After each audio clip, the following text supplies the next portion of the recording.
দেশজুড়ে চলমান কোটা সংস্কার নিয়ে আন্দোলনের সুষ্ঠু সমাধান চেয়ে একে একে মুখ খুলছেন টাইগার ক্রিকেটারদের প্রায় সবাই। শুরুটা জুনিয়ররা করলেও এবারে সামাজিক যোগাযোগ মাধ্যমে পোস্ট করে রক্তপাত বন্ধের আহ্বান জানিয়েছেন সিনিয়র ক্রিকেটাররা। সংঘাত বন্ধের বার্তা দিয়েছেন ক্রিকেটারদের স্ত্রীরাও।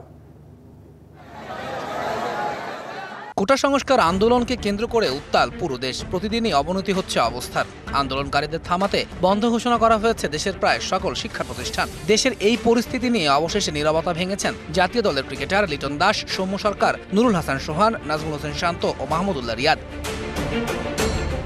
এক পোস্টে সৌম্য সরকার লিখেছেন, কোনো সংঘাত না, আলোচনার মাধ্যমে সমাধান হোক সমস্যার। প্রার্থনা করি আর কোনো মা যেন সন্তান না হারায়, শান্তি ফিরে আসুক সবার জীবনে। রক্তপাত ও সংঘাত বন্ধের পাশাপাশি যৌক্তিক সমাধান চেয়েছেন লিটন দাস।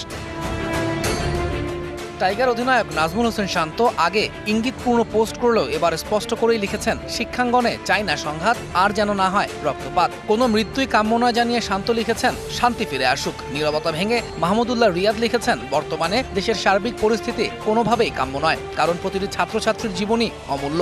ব্যক্তিগতভাবে এই পরিস্থিতির দ্রুত সমাধানও চেয়েছেন তিনি। সহিংসতা বন্ধের আহ্বান জানিয়েছেন নুরুল হাসান সোহানও। নগদের কাছে সব গ্রাহকই প্রিয়, তাই তো সারা দেশে ক্যাশ আউট চার্জ সবচেয়ে কম। উদ্ভূত পরিস্থিতির দ্রুত সমাধানের আহ্বান জানিয়েছেন ক্রিকেটারদের স্ত্রীরাও। মুশফিকের স্ত্রী জান্নাতুল কেফায়েত মন্ডি লিখেছেন, পাখির মতো মানুষ মারা হচ্ছে, এ কেমন দেশ। সব সন্তানদের তাদের মা বাবার কাছে ফিরিয়ে দেওয়ারও আহ্বান জানান তিনি।